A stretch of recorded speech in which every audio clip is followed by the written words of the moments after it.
नमस्कार, tax with Ashwani में आपका स्वागत है।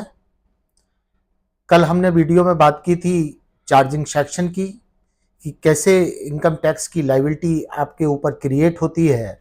उसमें कुछ टर्म्स थी, जैसे टोटल इनकम, पर्सन, आपका असेसमेंट ईयर, रेट्स।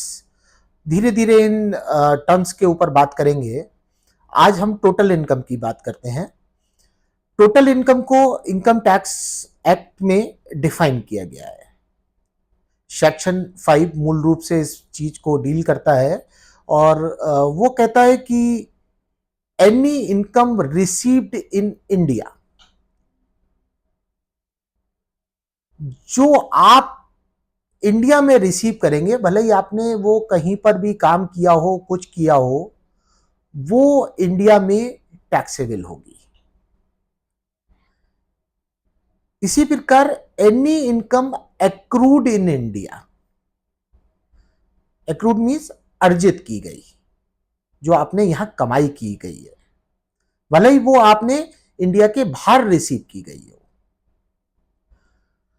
तो जो भी इनकम रिसीव होगी इंडिया में या जो भी इनकम एक्रूड होगी इंडिया में, वो दोनों टैक्सेबल होंगी। तीसरी चीज उन्होंने डिफाइन की हुई है, deemed to be received in India, जो माना जाएगा कि भाई ये इंडिया में रिसीव हुई है, भले ही वो रिसीव हुई हो या नहीं हो।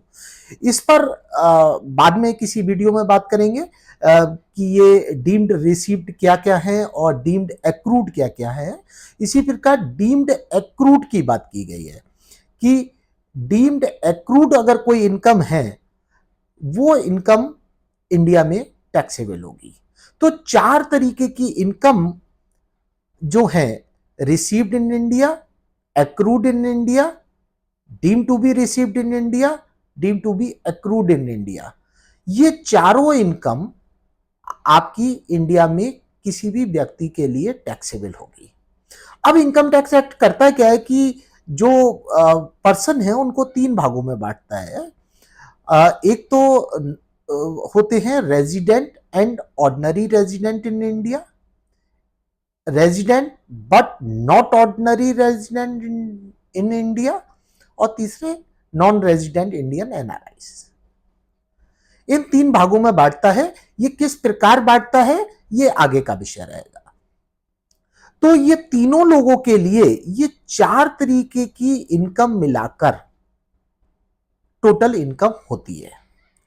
अब एक होती है इनकम, इनकम आउटसाइड इंडिया। जो इनकम आउटसाइड इंडिया है, वो इनकम जो रेजिडेंट एंड ऑर्डिनरी रेजिडेंट होते हैं उनके हाथ में इंडिया में भी टैक्सेबल होगी। और दूसरी तरीके की जो इनकम है, जो आउटसाइड इंडिया होती है, लेकिन अगर वो किसी बिजनेस से जो कि controlled and managed in India से होता है, वो resident but not ordinary resident के हाथ में टैक्सेबल होगी। लेकिन एनआरआई के केस में अगर कोई भी इनकम देश के बाहर होती है, चाहे वो रिसीव हो या एक्रूड हो, वो एनआरआई के केस में टैक्सेबल नहीं होगी।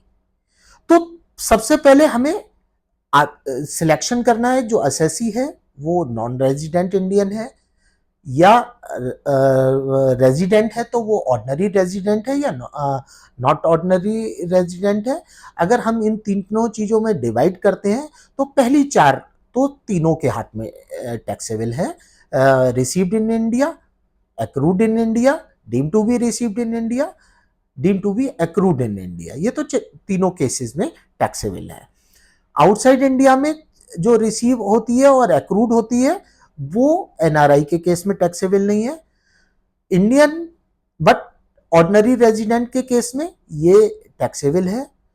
और जो ऑर्डिनरी रेजिडेंट इंडियन नहीं है, उनको सिर्फ वही इनकम टैक्सेबल है जो कि एक्रूड और रिसीव्ड बाहर होती है, but from the business managed and controlled from in India. तो ये हमारा एक टोटल इनकम का परिप्रेक्ष्य हुआ। और ये टोटल इनकम चार 5 हेड्स में इनकम टैक्स में टैक्सेबल होती है: salary, house property, business and profession, capital gain and income from other sources. ये 5 हेड में ये इनकम टैक्सेबल होती है। और जो 5th हेड है, इनकम फ्रॉम अदर सोर्सेज, ये एक रेजिडुअल हेड है। जो भी इनकम किसी और हेड में नहीं आती है वो इस हेड में टैक्सेबल होगी। तो इस प्रकार ये टोटल इनकम का पूरा सिनेरियो बनता है। और इसको थोड़ा सा समझने की जरूरत है। यहीं से सारी धाराएं निकलती हैं, सारी चीजें निकलती हैं, टैक्सेबिलिटी क्रिएट होती है। चाहे वो एनआरआई के लिए हो, चाहे वो रेजिडेंट के लिए हो। और इसके फिर बहुत सारे रूप हैं, बहुत सारे परम्यूटेशंस, कॉम्बिनेशंस हैं। वो आगे धीरे धीरे हम लोग देखेंगे। लेकिन अभी हम मूल रूप से बेसिक चीज को समझते हैं। और बेसिक चीज में आज हमने टोटल इनकम पर बात की। Thank you. आज के लिए इतना ही काफी है। फिर मिलते हैं किसी नई वीडियो में नई चीज के साथ।